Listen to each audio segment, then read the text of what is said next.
ايه اللي بيعمله اللاعب مع الحكم ده؟ الكابتن اسلام بياخد الكارت من الحكم وبيرميه على الارض وبياخد كارت احمر عشان يغيب المباراة القادمة. بسم الله الرحمن الرحيم، وافتتاح دورة الكابتن احمد عاشور بقرية كرداسة، وتعتبر الدورة من انجح الدورات في القرية. المباراة الاولى هتكون بين فريقين من مجادلة، والمباراة دي ديربي، وطبعا كلنا عارفين يعني ايه ديربي من المجادلة. مباراة قوية وحماسية وهتشوفوا تفاصيلها. المباراة الأولى بين الكابتن إسلام والكابتن سونيك، والاتنين دول احنا كلنا عارفينهم إنهم من أميز وأفضل اللعيبة في المجادلة. في بداية المباراة تسديدة قوية من الحارس ضبش، حارس فريق الكابتن إسلام، ولكن حارس فريق الكابتن سونيك قدر يتعامل معاه كويس ويمسكها ببراعة. المباراة كانت ماشية من غير هجمات خطيرة لحد الدقيقة 8 وتسجيل هدف المباراة الأول عن طريق الكابتن صاروخ. هدف حلو وهدف تقدم فريق كابتن إسلام.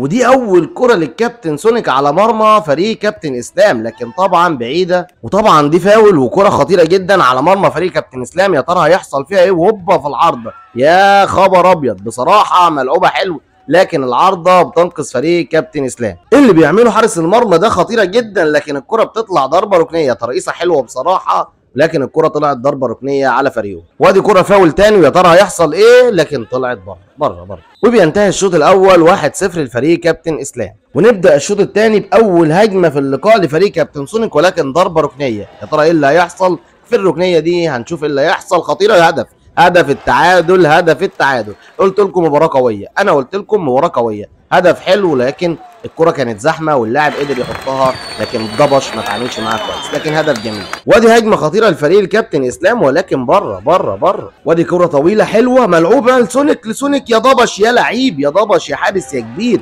بصراحة الراجل قفل المرمى على كابتن سونيك وشال الكرة. يعني الكرة دي كانت تفرق قوي في المباراة.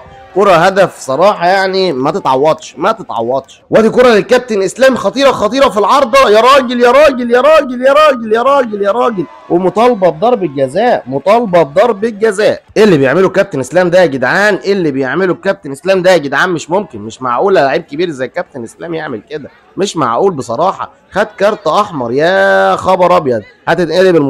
هتنقلب المباراة، وايه اللي هيحصل مش عارفين. خناقة كبيرة والراجل مش عايز يطلع من الملعب، وكابتن كبير زي كابتن اسلام لعب في انديه. مش معقول اللي بيعمله ده، مش معقول بصراحه. خد الكارت من الحكم ورماه في الارض، وكده حصل على كارت احمر، مش هيلعب المباراه القادمه. لكن بصراحه اللي بيعمله ده غريب عليا انا شخصيا. المباراه 1-1، وادي الكره عند الكابتن بيبو بيلعبها لعماد، ويا خبر ابيض الهدف الثاني. يا على الكوره وحلاوتها. شوفوا يا جدعان، الفريق اللي انطرد منه نجمه اسلام طبعا، وكلنا عارفينه كابتن اسلام بيقدر يسجل هدف قاتل في اخر المباراه. يا عماد يا لعيب يا كبير. وطبعا اسيست من بيبو لعيب كبير وخطير جدا. يا خبر ابيض، الفوز صعب لفريق كابتن اسلام على فريق كابتن سونيك في مباراه كبيره، وكانت ممتعه لكل الناس باستثناء لقطه الحكم طبعا، اللي كلنا طبعا معترضين عليها. لكن مباراه كبيره من كل اللعيبه، شفنا فيها روح عاليه. مبروك لفريق كابتن اسلام، وهارد لك لفريق كابتن سونيك،